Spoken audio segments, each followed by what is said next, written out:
Well, you're watching World Talks on TVP World. My name is Sasha Farbach. Bulgaria faces a critical moment as Prime Minister Rosen Zhelyazkov's government resigned on Thursday, following weeks of mass protests over corruption, a controversial budget, and public frustration with oligarch influence. Now, with the resignation coming just weeks before the country joins the eurozone, questions about political stability, governance, and Bulgaria's European trajectory are front and center. We'll now ponder the question of what comes next for this Balkan nation. Now joined by Maria Simeonova from the European Council on Foreign Relations, Sofia Office. Good to have you on TVP World. Good morning, and thank you for the invitation. So we have this political crisis, let's call it that. I mean, if we look, I think it's more than 4, maybe 7 elections that Bulgaria has had in these last 5 years. Tell me, what is next? I mean, is there any way a new coalition can be set up, or are we heading towards another election in Bulgaria? Since 2020, we voted 7 times at snap general elections, and what is in front of us is probably most likely the 8th snap election in 5 years. This is inevitable development after the huge protests on the streets of the Bulgarian cities and towns in the past 3 weeks. As a result of the fact that hundreds of thousands of people went on the street to protest, first against the planned 2026 budget put forward by the ruling coalition, then overall against democratic backsliding and corruption in the political life, and the protest turned into a requirement for the government's resignation. This led to the Prime Minister Rosen Zhelyazkov to submit the resignation of the ruling coalition ahead of the planned vote of no confidence. So, from a procedural point of view, the Bulgarian President, Rumen Radev, will initiate a process where he will give a mandate to the biggest parties to try to form another government, but according to their messages and the signs coming from the political landscape, this will not materialize. And as I said, the 8th general snap election in 5 years will be scheduled next year. Mm-hmm. I mean, also, we're seeing some pictures there now of protesters. I mean, they were huge. They weren't just in the capital. They were, I think, in over 25 cities. They were also abroad, out of Bulgaria as well. I mean, the scale of this, what does this tell us? And I think one of those issues was also about oligarchs, about corruption. How serious of a problem, how entrenched is this in the political system in Bulgaria? Yeah, just to give you an idea of the scale of the protests that started in November, basically, and continued on the 1st of December, there was a huge protest in Sofia, where, you know, according to some estimation, the number cannot be exact for sure, but on 1st of December, it was said that around 100,000 people attended the protest only in Sofia. And on the 10th of December, which was the biggest protest out of this, out of all these 3, basically 150,000 people might have attended only in Sofia, but as you said, protests took place in many other cities in Bulgaria, but also throughout Europe, in Brussels, in Munich, in London, and so forth. So this protest, as I said, started as a rejection of unprecedented tax increases provisioned in the budget, increase of the social security insurance, increase of the public debt. And we're talking about such measures that change the current Bulgarian fiscal policy that is, you know, rather conservative. Those changes are implemented in the first budget that Bulgaria will have as a eurozone member, because Bulgaria is joining the eurozone on 1st of January, no matter what. The protests had nothing to do with the eurozone accession of the country. they had to do first with the budget, and then they evolved into something that Bulgarians have been fighting against, and this is state capture, slow state capture. The embodiment of the state capture became the figure of Delampevsky. And you could see on the square and on the streets that there were many messages against him, because he embodies corruption. He's sanctioned by the governments of the UK and the US, and his influence over the ruling coalition and over the biggest Bulgarian party, GERB, has been gradually expanding. So people on the streets, I must say that throughout the years, Bulgarians en masse were fighting for rule of law and against corruption. But on the streets, we saw people with various causes. For example, independent judiciary, more money for culture even. Students from two big universities in Sofia went on the streets and organized a protest of themselves before joining the central protest. But what is the common denominator of all these people on the streets? Well, first that they fight for their future in Bulgaria, which means that they would say no and oppose any measures that would prevent the positive economic growth of the country.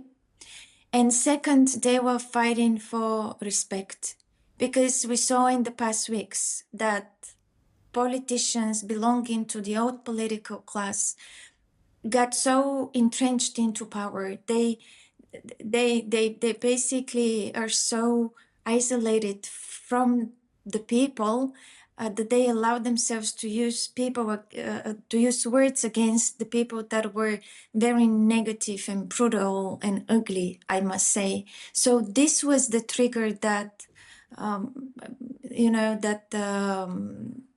mobilized all these people to say, we want future in Bulgaria for us, for our children.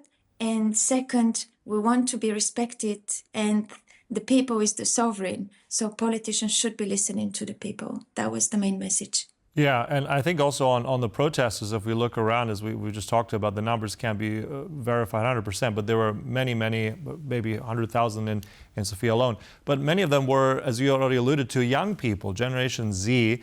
I mean, this also, I think, how significant is that? Because if I look at the composition of the cabinet, the outgoing cabinet, it's all rather male-dominated. I think I saw one woman cabinet minister, but most, I think the average age is quite high. Do you think that's going to have an impact on any kind of new government taking shape in the future? Yes, you're right. In the government already resigned. There was, out of all ministers, there was only one minister, and that was the Minister of Finance. Only one woman minister. Yes, the Gen Z movement was very strong. And my conclusion would be that the young people brought in a new protest culture. They were organizing through social media. This is very common phenomena throughout the world, but they really acted as a trigger, and they motivated people from other generations, because those people, I mean, life is ahead of them. And they went on the streets to say that they want to stay in Bulgaria. They probably have received their education abroad in Western Europe or anywhere else. And they understand the principles of a functioning democracy, the principles of transparency, the principles of accountability. And when they compare what they studied, for example, what they witnessed in other functional democracies, when they compare it to what was going on in Bulgaria, this endless fight against corruption and the slow overtaking of the political system, of the institutions by corrupt figures, this was a natural reaction. And I think what they caused was the fact that as of now on, there is some predictability on what is going to happen. But one thing is for sure, that no matter who comes to power, they will consider that there is a big group of people wise people, people with clear understanding about where they see Bulgaria in the future, and they will be vigilant, and they will be safeguarding the democracy in the country. I must say that protests are taking place throughout Central and Eastern Europe. We are seeing protests in Hungary against the government of Viktor Orban. We're seeing protests in the Czech Republic, in Slovakia, especially on the occasion of anniversaries of the revolutions. So, those protests, those thousands of people remind us that we still need to fight for basic principles, and those are the European values and principles, the principles of the 90s and the dreams of the people of the 90s. And in Bulgaria, for now, this proves to be successful. And now the question is whether the Bulgarian politicians, whether those who participated in the organization of the protests, the opposition, or new ones will come, whether they will manage to keep to meet the expectations of those countries. I'm conscious of time. I'm going to jump in really quickly. I still want to ask you many more things, but I'm limited.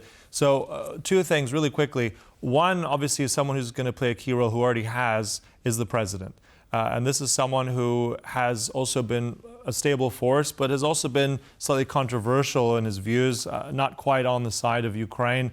How is he a factor in all this? And secondly, I mean, we've also heard that there's been quite a few discoveries of certain influence, of Russian influence, of certain spies in Bulgaria. So how do all these things impact what's going to come next in a new government?